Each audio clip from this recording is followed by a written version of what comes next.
Good morning, good evening, good afternoon, ladies and gentlemen, and welcome to another brand new episode of Car Talks with Magdalene. I am your number one host, Magdalene Gonyo. Now, today we will be reviewing the Mercedes 2017 E-200, and we will be talking about its exterior, interior. We get to know its innovative technologies inside it, and also we'll be talking about, the engine, the disadvantages and the advantages of this car.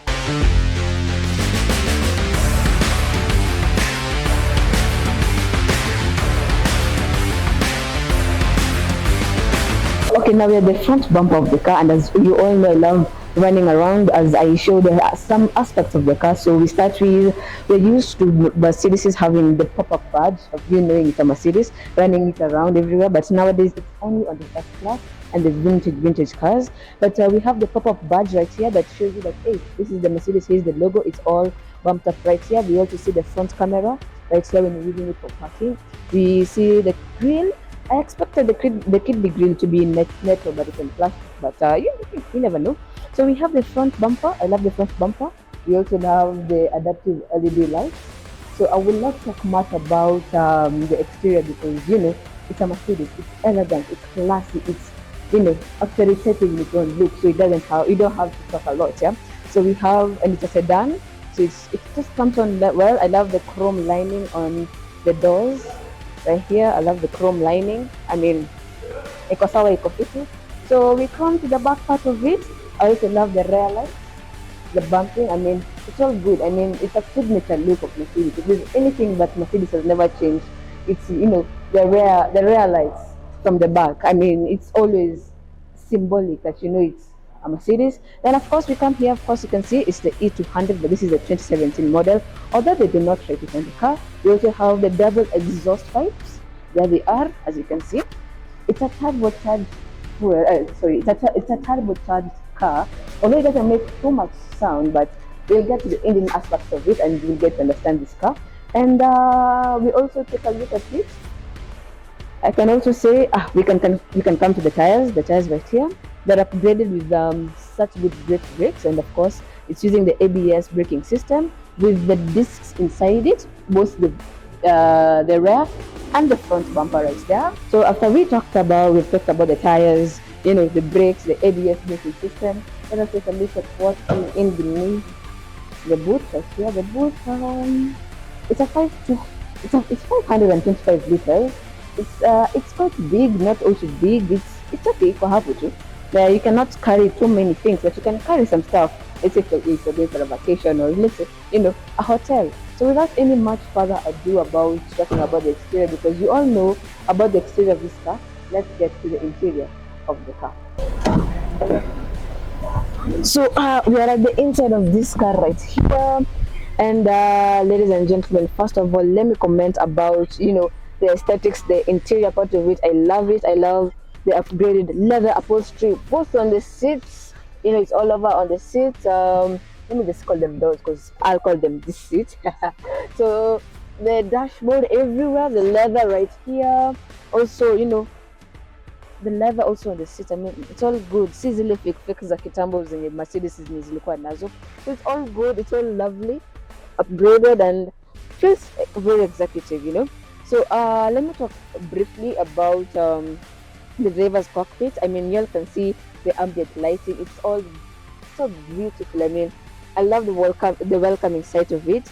Talking about the driver's cockpit right here, as Matt Watson says, actually, by the way, this part, it all looks glossy and all classy, but it's very scratchy. The material is very, very fake. I mean, it's easily scratchable. So if you are a person who loves using the cup holders or putting stuff right here, you'll have a lot of scratches. Talk about technology and AI. I mean, it's all right here. It's like AI is inside this car.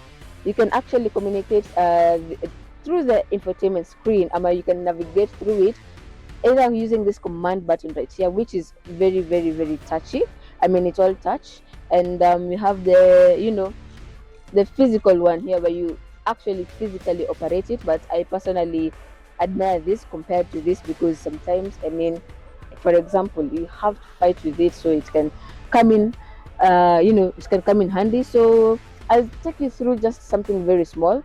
On the menu list, we have the navigation map, which comes also as standard. We have the radio, the lady who you can hear speaking, but I think I'll just reduce her volume.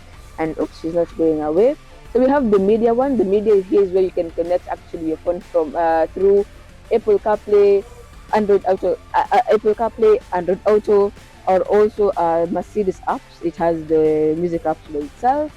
Then we have you can connect your phone, so you can answer your phone through the car. We have the Mercedes Connect, and we have also the vehicle.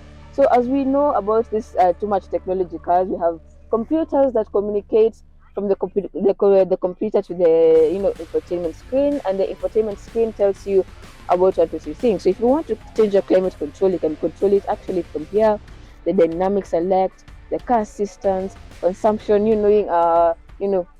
how much fuel you're consuming, through the mileage you cover, light settings if you want to change the ambient lighting right here inside, the vehicle settings. If you want to drive on eco mode, sport mode, comfort mode, all right is there. But that one is mainly found on the dynamic select. Yeah, you can actually do all that through the engine data, vehicle data. It's mainly on the dynamic select, so that is the best place where you can actually change it from. And I'll be shooting an episode where I will be now deeply explaining about the interior part of this. I mean the infotainment screen, the automotive technologies in our cars nowadays. Because if you buy this car and you do not know how to operate all this, the only thing you know is coming, switching it on, and driving it. I mean, you'll have wasted your money. You getting to know and understand all these things is what makes the car the price it is, and the reason as to why it's special in a way. I mean, all these things you're seeing right here on the entertainment screen, this is what makes the car special. So yeah, I mean, everything is here. The parking sensors, the drivers, if you don't want them to assist you, there's a parking off right there. Dynamic controls, home buttons, volume. If you want to switch off the infotainment screen, there's an off button. And of course, Mercedes had to create some fake buttons here on the side. So without much further ado, there's not much space right here, but you can actually play through SD card and the USB ports that I'm seeing. It's not quite big, but it's okay. There's a mode you can also change. I mean, if you want to drive on manual mode, you have paddle shifters that will help you operate smoothly and transitionally when you're on the road. Another very interesting thing, I'm used to having the gears right here, but now the gears are actually not right here, but it's here, and it looks like the ones that you switch on the lights. So it's right here. Here's the gear. We have the handbrake right here, down here. At first I confused it with what is it called, the button that opens the boot, or the bonnet right there. So we have the car warmers right here. We have car warmers. You can warm up your seats. We have it's adjustable. Let me see. It's adjustable. If I want to adjust my seat, these buttons right here make your work easier and much more comfortable. And the headrest and everything there. All this it's electrically functionalized. So if you want to lock your cars, you want to take them down, you can just take them down. I mean, the good thing is that they go till down. So the car is they all use power windows, which is great. It's a great feature for a car like this, and the fact that it goes down makes it perfect. Let's go to the back seat. The other part of the Mercedes, I mean, the reason as to why it's always called a luxurious car is, number one, it's always wide. And even if it's a sedan, I mean, take a look at my headroom. My headroom is quite big, so I don't have stress when I'm tall. My knee room is also quite well. My feet room is also good. If you sit in the middle, aside from this thing that makes people uncomfortable, it's all great. I mean, you get to see the interior and everything. Also, when you sit here, I mean, it's all good. It's great. You can have an armrest when with just the two of you, and put your hands right there. There's more space. Then we also have more cup holders. It actually come out in a very unique way. So the power windows are here. Also the seats at the back, or you can also warm them right there. I mean, it's not only applicable to the front seats, also on the rear seats. You can also warm your seats right there. You can the window closes from down to up. I mean, I think it's locked. You have the 12 charging watt system right here. Additional liquid storage that doesn't make sense, but it's okay. Yeah, I mean, there's nothing much on the back. It's all good. It's great. I mean, if you also have a kid, all ISO fixes are adjustable, and yeah, you can actually fix your kid inside here.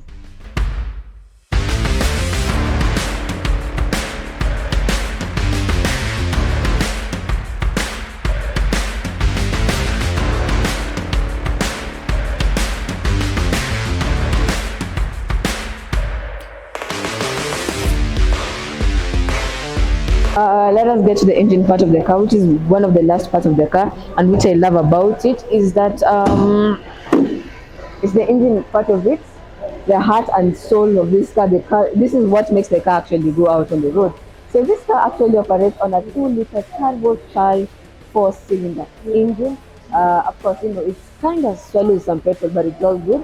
It produces a horsepower of 181 horsepower, and it produces a Newton torque of 322 Newton meter torque, and of course, it operates on a 9 transmission automatic gearbox.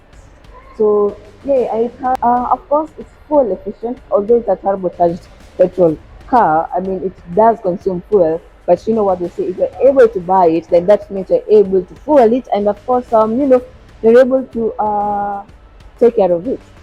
So speaking briefly on there we close it. Let's start, of course, with the advantages of the car. I mean, let us appreciate the person who created this car. Number one, the aesthetics, the design. For me, the design is a 5 out of 5. Both the exterior and also the interior. Number two, I love the ambient lighting that is inside. I mean, the aesthetics is great. I love the technology that is inside the infotainment screen and every technological thing that operates inside the car. I mean, that's a good up for me. I love the fact that you can also fix the seats. I mean, it's all lovely, it's all great. I mean, I love such, comfortability. If I buy a car like this, it's a luxurious car. I mean, it has given out the meaning of luxurious car in it. So, one of the other things I don't love about this car is that number one, it is a turbocharged engine. For some people, it might be easy, but for some people, because right now in Kenya, fuel prices are going high, so I mean, it's going to be quite expensive to actually operate on this, such a car. But the good thing I love about it is that there's eco mode, so you can actually use the kind of petrol, the fuel intake you use when you're on the road. I mean, that's another lovely thing I love about this car. Another feature I don't love about this car is the boots. I love it, but I also don't love it because take a look. For example, it can carry some stuff, but not a lot of it. Not a lot of heavy stuff. I mean, it's good, it's great, yeah, but you can't carry a lot of it. That is why I think it's a town car, not you know an up-road car. I mean, the up-country cars, they don't go with this; they go with different stuff. It's all reliable. To me personally, it's all reliable, but it's not also very reliable on very rough roads. It might have all the sporty features, the cruise control and everything, but it kind of hurts the suspension, on very very very rocky roads. But it's quite pricey. It's pricey, yes, but for me, I have no problem with the pricing because if you take a look at what is inside this car, the technology that has powered up this car, I mean, it's worth the price and it's quite cheap. And for more information about if you want to purchase, I mean, you want the car, you want to purchase it, you can get through me on 011 468 4600 for more information on how you can purchase this car. Or you can also get me on Instagram at Michaelson201, or else you can get me through Facebook at Magdalene Michelson for more purchase information right here at Car Talks with Magdalene, here at Al Hussein, with their toys, of course. I mean, without much further ado, personally, if I'm going to rate this car, I will consider it, between the BMW M5 series, and the Audi A series. I will advise this car more compared to an Audi A6. The Audi A6, okay, it's all good, but it's coming to the technological part of it. I don't think that car can beat this car. Personally, to me, on the technological side and everything, I personally love the Mercedes. It's good, it's great, and it's an all-round car. Without much further ado, we have come to the final end of the review. Please remember to watch, like, share, and subscribe to your friends, to my channel, and also share it to your friends. Get me on YouTube at Car Talks with Magdalene. You can also get me on my socials on Instagram at Michaelson201, on Facebook at Magdalene Michelson, and also on Twitter you can get me at Michelson201, just like how you get me on Instagram. Thank you, ladies and gentlemen, for watching. Please remember to like, share, and subscribe, and help me to reach 1,000 subscribers in the nearest time possible. Thanks.